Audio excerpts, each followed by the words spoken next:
নিমক হারামকে আপনার জীবন থেকে বাদ দেওয়ার ক্ষেত্রে never ever compromise on it. এই ক্ষেত্রে বিন্দু পরিমাণ কোনো ছাড় দেবেন না if you want to be happy in your life.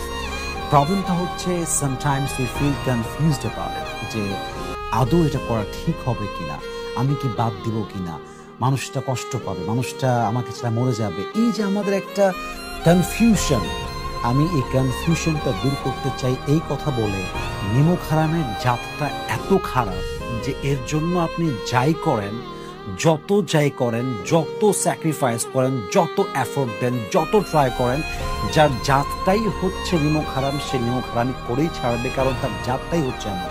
প্রিয় ভাইয়েরা, প্রিয় বোনেরা, সুন্দর একটি কথা আপনাদের সাথে শেয়ার করতে চাই এই মুহূর্তে, এই পয়েন্টে। একটা মানুষের জাত বড় ইম্পর্টেন্ট। জাতটা বড় একটা ইস্যু, যে সে আদৌ আপনার সঙ্গে আজীবন থাকতে পারবে কিনা। গরু ঘাস খেয়ে দুধ দেয়, আবার সাপ দুধ খেয়ে বিষ দেয়। পার্থক্যটা হচ্ছে জাস্ট জাতের। যার জাত যেমন, সে তেমনটাই আপনাকে দিবে। যে বিশ্বাসঘাতক, তাকে আপনি যতই ভালোবাসেন, সে বিশ্বাসঘাতকতা করবেই।